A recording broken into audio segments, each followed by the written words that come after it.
जब बाबर की मृत्यु हो जाती है ना 1530 ईस्वी में, तब जाकर के दिल्ली सल्तनत का वारिस उत्तराधिकारी के रूप में हुमायूं को उस गद्दी पर बैठाया जाता है, बहुत ही धूमधाम से। परंतु हुमायूं ने कभी ये भी नहीं सोचा होगा कि उसके साथ उसकी गद्दी से उसको उसका ही दुश्मन एक छोटे जमींदार का बेटा उसको उसकी गद्दी से उतार देगा। होता क्या है कि 1538 का समय में चौसा के युद्ध में, वार चौसा में हुमायूं और शेरशाह सूरी, जो कि सासाराम के जमींदार का बेटा था, हसन खान का लड़का, बचपन का नाम उसका फरीद खान था, और उसका जो आगे चल करके जब शेर को एक ही तलवार में एक ही बार में काट देता है, दो भागों में बराबर भागों में बांट देता है, तब जाकर के उसका नाम शेर खान हो जाता है। और चूंकि वह सूरी संप्रदाय से बिलोंग करता था और इसलिए उसका नाम शेरशाह सूरी रखा जाता है। होता क्या है कि जैसे ही शेरशाह सूरी चौसा के युद्ध भारत के दिल्ली सल्तनत के उत्तराधिकारी हुमायूं और दिल्ली सल्तनत का राजकुमार हुमायूं और शेरशाह सूरी के बीच में होता है, घमासान युद्ध होता है, और इस युद्ध में पूरी तरह से हुमायूं पराजित होता है शेरशाह सूरी के हाथों। आगे चल करके उस हुमायूं के हाथों से 2 स्टेट्स उसके हाथ से निकल जाते हैं। फिर जाकर के करता क्या है कि शेरशाह सूरी पुनः 2 सालों के बाद उसको युद्ध के लिए ललकारता है, और इस युद्ध में पूरी तरह से हुमायूं पराजित होता है 1540 ईस्वी में। इसको हम लोग सरहिंद का युद्ध, वार ऑफ सरहिंद, जबकि 1538 ईस्वी में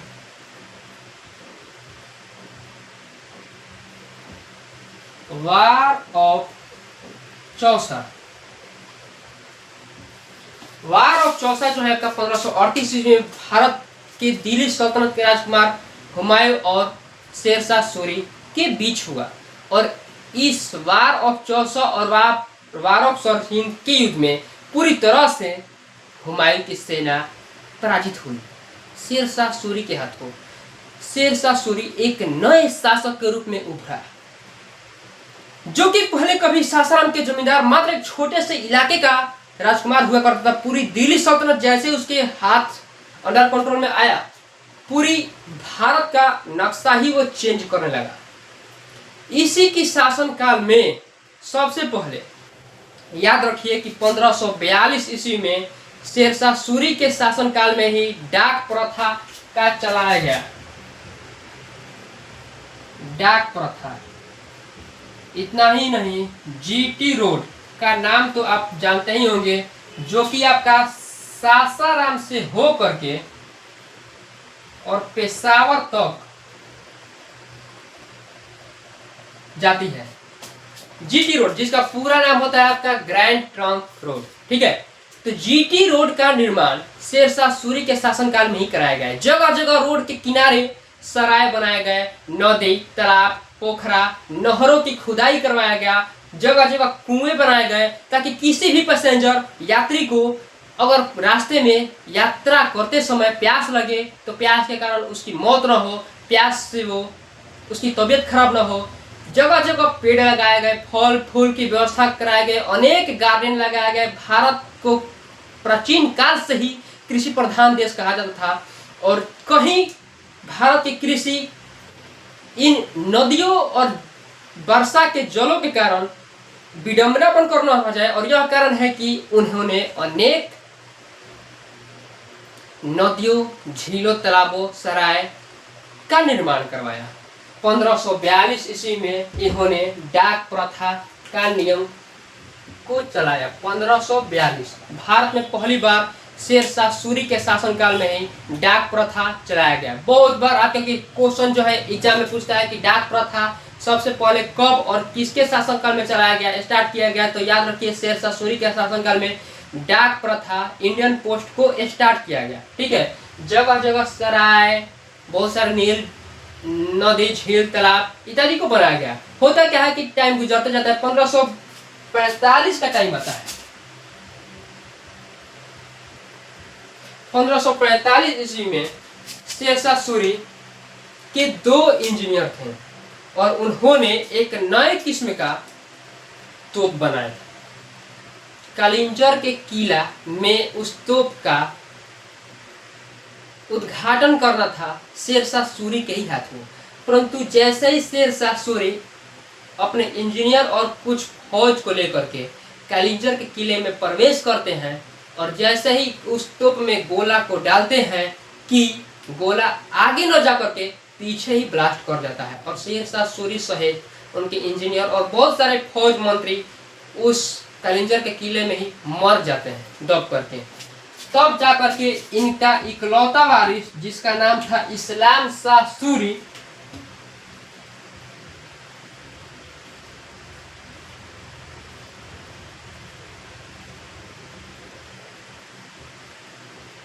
पंद्रह 1545 ईस्वी में अपने पिता की गद्दी का इकलौता वारिस था और तब जाकर के इस्लाम शाह सूरी अपनी गद्दी पर बैठता है, दिल्ली सल्तनत की बागडोर को अपने अंडर कंट्रोल में रखता है। परंतु इस बात की भनक कानों कान तक दूर दूर तक हुमायूं को नहीं रहती है कि शेरशाह सूरी मर गया है। शेरशाह सूरी मर गया इस बात की खबर नहीं रहती है और उधर अकबर की जन्म हो जाती है। क्योंकि अकबर का जो जन्म है वो आपका 24 अक्टूबर 1542 ईस्वी में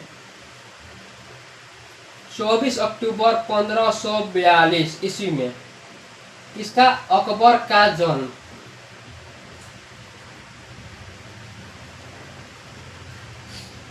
अमरकोट में हिंदू राज घराने में हुआ था। ठीक है, इसके माता का नाम था हमीदा बानो बेगम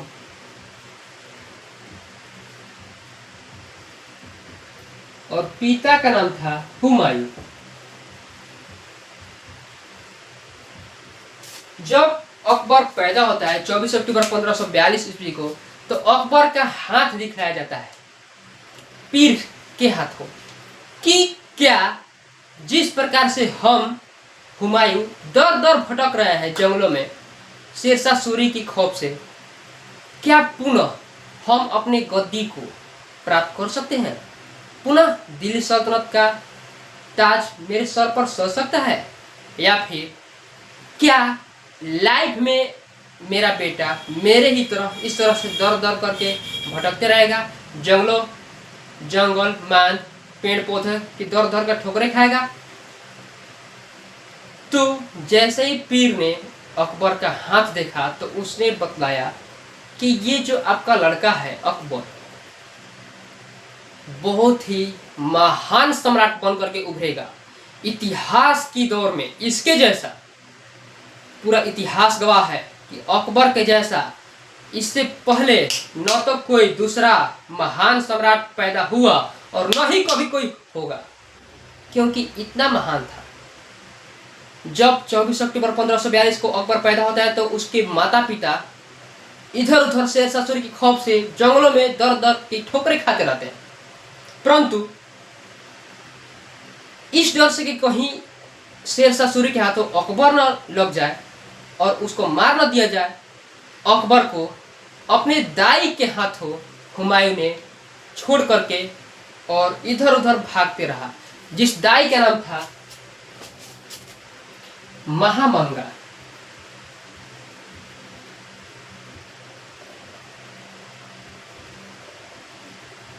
महामांगा जो कि उसके घर की दाई थी। दाई किसको बोलते हैं? जो घर की देखभाल करती है, पोछा वगैरह खाना वगैरह बनाते हैं या फिर बच्चों की देखभाल करते हैं। परंतु हुमायूं ने उसको बहुत सारा सोना चांदी दे करके और अकबर को अपना जिम्मेवारी सौंप करके महामांगा को, चूंकि महामांगा बहुत ही विश्वास पात्र लेडीज थी, हुमायूं उस पर बहुत विश्वास करता था आंख बंद करके। ठीक है, और यही कारण कि हुमायूं ने महामांगा को हाथों सौंप करके अकबर को और वहां से इधर उधर जंगलों में छिपता फिरता था। महामांगा उसको लेकर के और गुजरात से गुजरते हुए राजस्थान की तरफ बढ़ती है। जैसे ही राजस्थान की तरफ बैठती है तो वहां पर शेरशाह सूरी के सैनिकों को भनक लगता है कि ये अकबर जो कि हुमायूं का इकलौता पुत्र है, तो उनको मारने के लिए पीछे तो करता है। परंतु महामांगा बहुत चालाक थी, अपने जमाने की बहुत ही होशियार और सख्त लेडी। स्ट्रांग लेडी थी। उसने किया क्या कि गुजरात से इधर उधर छिपते भागते हुए वो राजस्थान की गलियों से गुजरी और उसने देखा कि सेम टू सेम हम शक्ल उसका, महामांगा का ही हम शक्ल, वहां पर एक लेडीज राजस्थान के जोधपुर में नाच गान कर रही थी गलियों से। महामांगा ने बहुत सारा ढेर सारा सोना चांदी दे करके उसे और कहा कि तुम मेरा जो पीछा कर रहे हैं सैनिक उसको रास्ता से भटकाओ, मैं तुम्हें और भी सोना चांदी से लाद दूंगी। और वही किया। उस लेडीज ने पूरी तरह से शेरशाह सूरी की सैनिकों की ध्यान ही भटका दिया। सैनिकों को पता ही नहीं चल पाया कि ये महामांगा है अन्यथा कोई और लेडीज। और इस तरह से महामांगा अकबर को लेकर के बहुत दूर चली जाती है, शेरशाह सूरी की नज़रों और उनके सैनिकों की नज़र से बहुत दूर हो जाती है। और इस तरह से अकबर वहाँ से उनके सैनिकों से, शेरशाह सूरी के सैनिकों से के हाथों बच जाता है। और महामांगा अपना खुद का दूध पिला करके उसे धीरे धीरे बड़ा करती है। महामांगा का एक खुद का बेटा था जिसका नाम था आदम खान।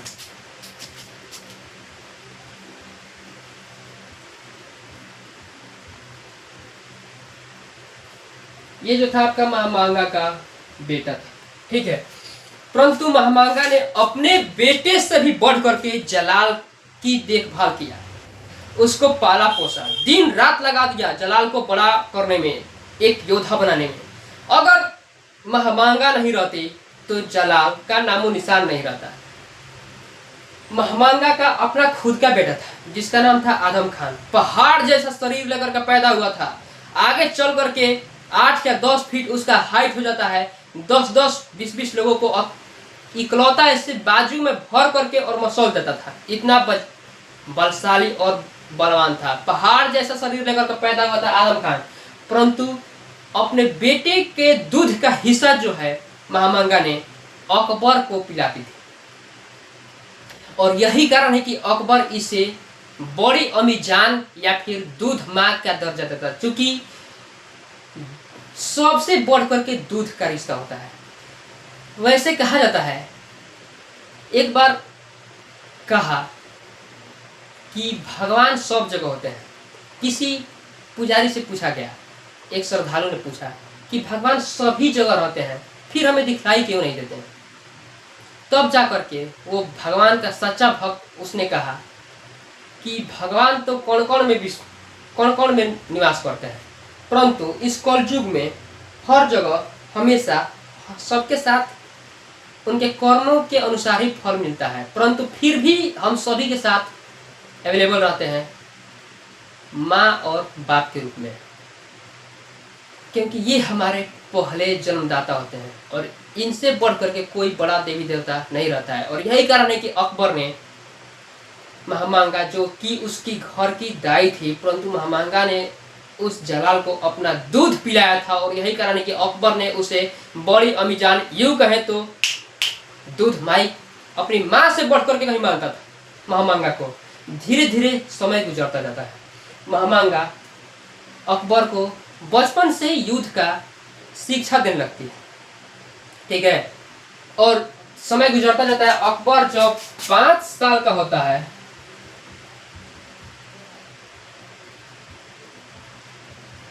तो उस समय से ही उसका शिक्षक, जिसका नाम था बैरम खान,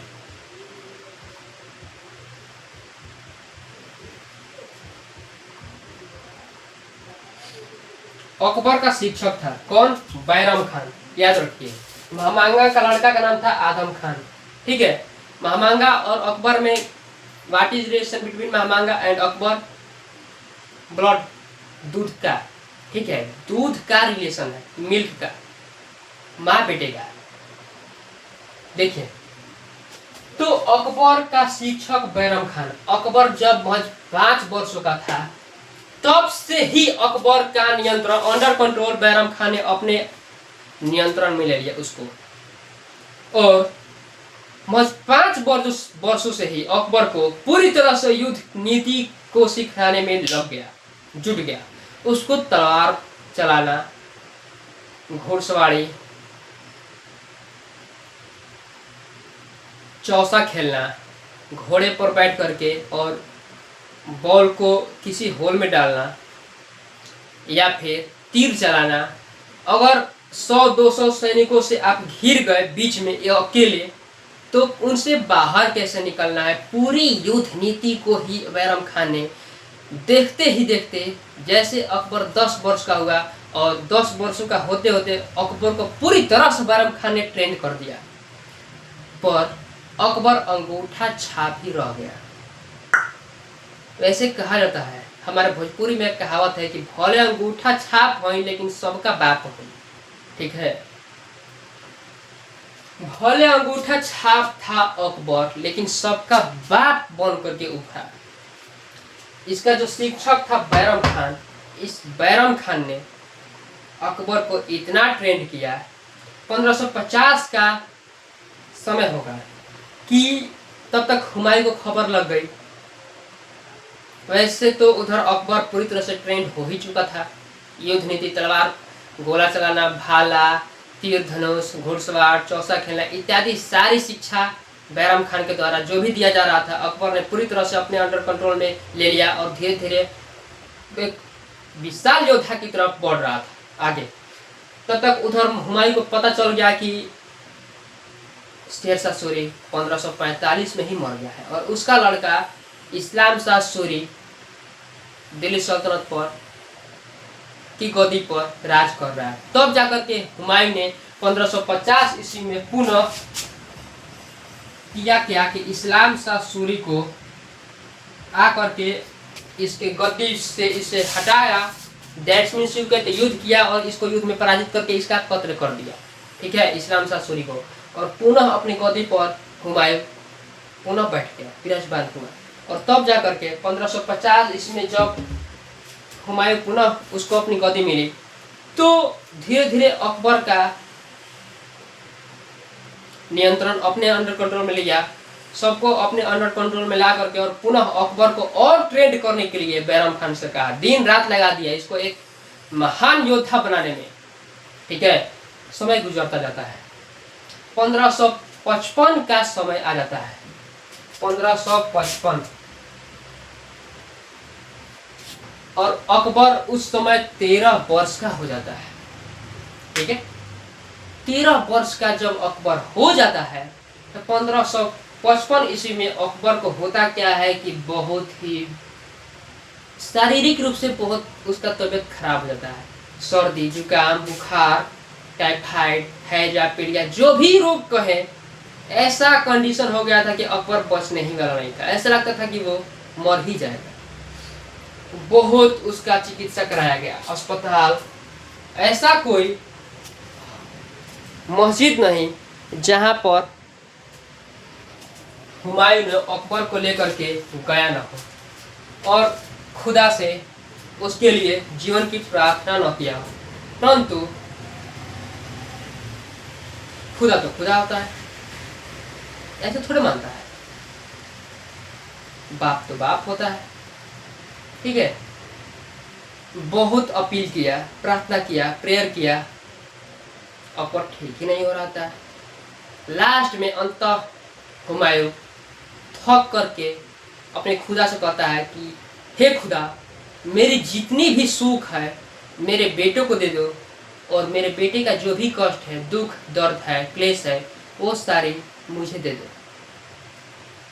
और ईद जैसे ही स्टार्ट होने वाला था, रोजा खत्म होने वाला था, अंतिम रमजान के दिन चांद जो देखा जाता है रात में, तो उसी चांद को देख करके और खुदा से इंतजाम करता है, इंतहा करता है, और खुदा उसकी बातों को कबूल कर लेता है।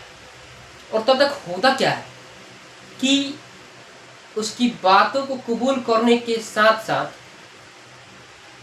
उसके बाद अकबर ठीक होने लगता है सुबह से ही, और धीरे धीरे हुमायूं का तबीयत खराब हो जाता है, खराब होने लगता है। और तब जाकर के हुमायूं 1555 में ही बुरी तरह से एक पुस्तकालय के सीढ़ियों पर से नीचे उतर रहा था कि उसका शारीरिक स्थिति इतना कमजोर हो गई थी, उसका शरीर इतना दुर्बल हो गया था कि वह पुस्तकालय की सीढ़ी पर से गिर करके ही मर गया 1555 ईस्वी में। तो 1530 से 1555 के बीच आपका हुमायूं का शासनकाल रहा। ठीक है, तो हुमायूं जो है इसका बहुत ही अच्छे से, बहुत ही धूमधाम से इसकी कब्र को दफनाया गया, कब्र बनाया गया। हुमायूं ने अपने शासनकाल में बहुत अधिक योग्य शासन के रूप में उभरा और इसका जो जीवन चरित्र है हुमायूं नामा, हुमायूं नामा याद रखिए, बहुत कई बार क्वेश्चन पूछता कि हुमायूं नामा किस किताब को किसने लिखा। तो गुलबदन बेगम, गुलबदन बेगम, ये गुलबदन बेगम कौन थी? तो गुलबदन बेगम जो है ना हुमायूं की इकलौती बहन थी और अकबर की बुआ अर्थात फुआ। ठीक है, तो गुलबदन बेगम ने हुमायूं नामा नामक पुस्तक को लिखा, याद रहेगा। अगर बात करें बाबर नामा का, तो बाबर ने अपना जीवन चरित्र खुद ही लिख डाला। बाबर नामा को किसने लिखा? तो बाबर। परंतु हुमायूं नामा को किसने लिखा? तो इसकी इकलौती बहन जिसका नाम था गुलबदन बेगम, इन्होंने हुमायूं नामा को लिखा। देखिए हुमायूं के लाइफ में, वैसे तो आपको बता दें कि एक राजा के लाइफ में बहुत सारी रानियां आती है, परंतु हुमायूं के लाइफ में निम्नलिखित इसकी 3 पत्नी थी जिसका नाम था क्रमशः, पहला का नाम था आपका हमीदा बानो बेगम, उसके बाद आता है आपका बेगम महाचोचक,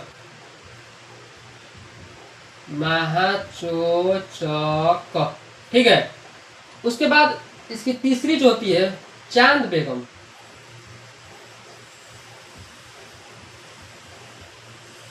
चांद बेगम को हम लोग अहमदनगर की शासिका, अहमदनगर शासिका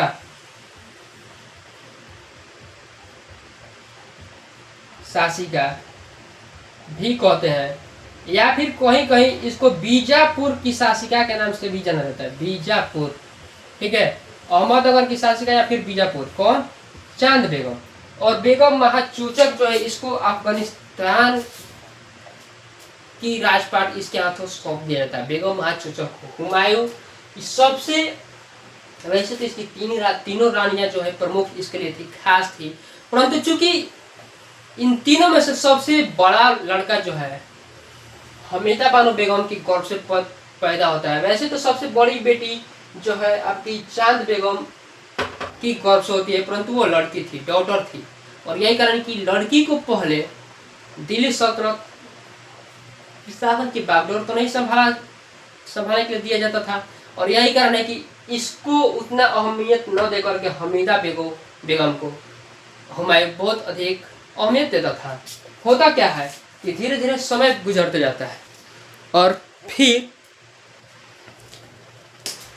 जैसे जैसे समय गुजरते जाता है तो हुमायूं जब 1555 ईस्वी में मर जाता है तो दिल्ली की शासन की बागडोर अकबर अपने हाथों, अकबर ने दिल्ली की सारतज को अपने हाथों से कबूल किया।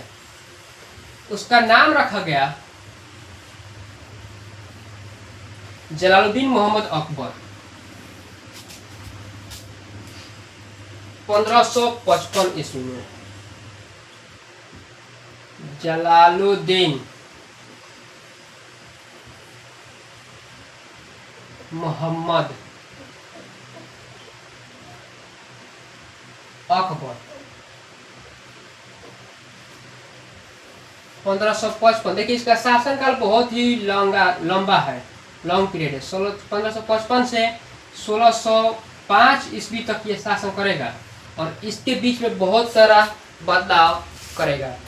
इसके शासनकाल को हम लोग स्वर्ण काल का शासनकाल भी कहते हैं, क्योंकि इस पीरियड में अकबर ने बहुत सारी फेर बदलाव किया, बहुत सारा सुधार किया। बहुत सारे हिंदू और मुसलमानों पर को प्रताड़ित किया जाता था, तीर्थ यात्रा कर, जजिया कर, इस तरह का बहुत सारा टैक्स लिया जाता था। तो इन सबको दूर किया, कमियों को जो खोल रही थी, इन सबको दूर करने का प्रयास अकबर ने किया। और यही कारण है कि अकबर के काल को, शासन काल को हम लोग स्वर्ण काल का शासन काल भी कहते हैं। अकबर महज 5 साल का था तो इसका निकाह हो चुका था। उसके पिता के दोस्त की पुत्री जिसका नाम था रुकैया बेगम। रुकैया बेगम इसकी पहली पत्नी थी। अकबर को पता भी नहीं था कि ये आखिर इसकी लगेगी क्या, और तब भी उसका निकाह हो गया था। रुकैया बेगम को अकबर का बचपन का मित्र कहा जाता है, क्योंकि बचपन से दोनों साथ साथ खेल कूद करके बड़े हुए थे। ठीक है, तो अकबर जब 1555 ईस्वी में गद्दी पर बैठा जलालुद्दीन मोहम्मद अकबर के नाम से, तो दिल्ली की सरताज एक बहुत ही छोटे बच्चे की तरह लग रहा था। महज 13 वर्ष का था। और हुआ क्या कि 1556 ईस्वी में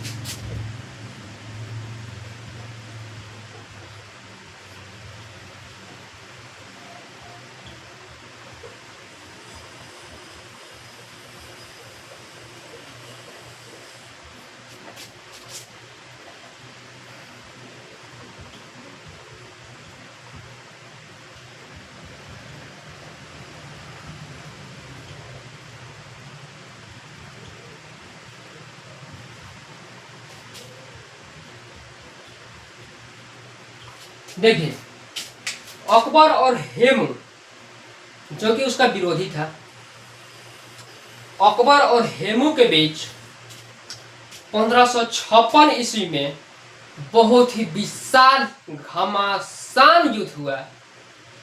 और इस युद्ध में अकबर पूरी तरह से जीत गया। जैसे ही 1555 ईस्वी में अकबर अपनी गद्दी पर जलालुद्दीन मोहम्मद अकबर के नाम से दिल्ली की सरताज को लेकर के सर पर बैठता है उसकी गद्दी पर, तो गद्दी पर बैठने के साथ ही होता क्या है कि इसका जो विरोधी थे सोचने लगे कि एक मात्र 13 साल का बंदा कैसे पूरी दिल्ली को अंडर कंट्रोल अपने रख सकता है, कैसे भाई इसकी सास को संभाल कर रख सकता है। ये अभी बच्चा है, दूध पीता बच्चा, अभी दूध का दांत नहीं टूटे और ये दिल्ली सल्तनत का इकलौता वारिस होकर के और दिल्ली की गद्दी को संभालने के लिए चल पड़ा है। और यही कारण है कि इसका जितना भी विरोधी थे, इसको किसी भी तरह से मारने के लिए चाहते थे कि वो युद्ध में मर जाए, या फिर किसी भी तरह से जहर खिला करके मार दे, खाना में जहर मिला दिया जाए, किसी भी तरह से इसको मार करके और हम दिल्ली सल्तनत का वारिस बन जाए और दिल्ली की सल्तनत को पूरी तरह से अपने अंडर कंट्रोल में कर सके।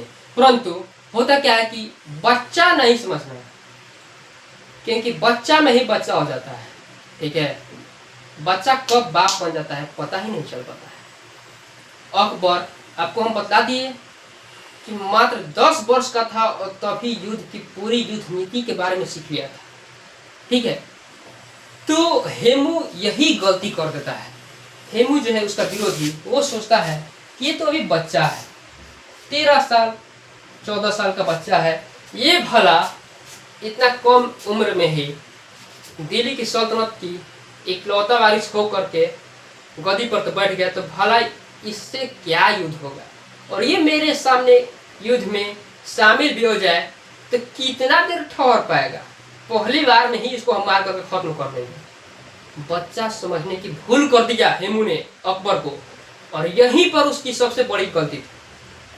और इस भूल का रिजल्ट ये हुआ कि हेमू को अपनी जान दे करके इस रिजल्ट की खामियों को भरपाई करना पड़ा। अकबर ने इस युद्ध में पूरी तरह से, चूंकि नौजवान था, न आव देखा न था, मरता क्या न करता, पहली बार युद्ध में शामिल होने जा रहा था अकबर, उसके लिए बहुत ही नया था। पर हेमू के लिए तो पुराना था। अकबर बच्चा था, पर हेमू तो बेचारा बच्चा नहीं था, वो तो बाप था। पर अकबर, हमने आपको कहा ना कि भले अंगूठा छाप था लेकिन सबका बाप था। हमारे बिहार में भोजपुरी में हमारे एक कहावत है कि भले अंगूठा छाप हो लेकिन सबका बाप हो। और अकबर जैसे ही इस युद्ध में शामिल हुआ, इसके साथ बैरम खान भी युद्ध में शामिल हुआ। इसका जो शिक्षक था, युद्ध का सेनापति का निर्णायक भूमिका यही निभा रहा था। और अकबर पूरी तरह से होशो हवास में, जोश से भरा हुआ था और इस युद्ध में शामिल होकर के युद्ध का पासा ही पलट दिया। लगा ही नहीं, क्षण भर में युद्ध को खत्म कर दिया। वैसे लगता था कि युद्ध पूरा दिन चलेगा, लंबा चलेगा, परंतु अकबर ने युद्ध देखते देखते कुछ ही समय में युद्ध को खत्म कर दिया, युद्ध का पासा ही पलट दिया और हेमू का कत्ल कर दिया। और इस युद्ध को हम लोग बोलते हैं पानीपत का दूसरा विश्व युद्ध। याद रखिए, बिहार पुलिस का अगर आप एग्जाम दिए होंगे तो बिहार पुलिस के एग्जाम में चूंकि 5-6 एग्जाम हुआ था, 7-8 या फिर पता नहीं कई पीरियड में लिया, परंतु ये पानीपत का युद्ध के बारे में उसका वर्णन जिक्र जरूर किया है। पानीपत का कभी बिहार पुलिस के प्रथम एग्जाम में पूछा था शायद कि पानीपत का प्रथम विश्व युद्ध कब हुआ था। पानीपत का प्रथम विश्व युद्ध याद रखिए कि 1526 ईस्वी में बाबर और इब्राहिम लोदी के बीच में हुआ था। पानीपत को हम हरियाणा शहर के नाम से जानते हैं। फिर कभी 28 या फिर 29 तारीख को शायद बिहार पुलिस के एग्जाम में पूछा था कि पानीपत का दूसरा विश्व युद्ध कब हुआ था। तो पानीपत का दूसरा विश्व युद्ध 1556 ईस्वी में अकबर और हेमू के बीच हुआ था। याद रखिए, अकबर जब 1555 ईस्वी में गद्दी पर बैठा तो इसके लाइफ का सबसे बड़ा युद्ध, पूरे भारतवर्ष का सबसे बड़ा युद्ध, इससे पहले न तो इतना भयंकर और विध्वंसकारी युद्ध न तो किसी ने देखा और न ही कभी सुना होगा।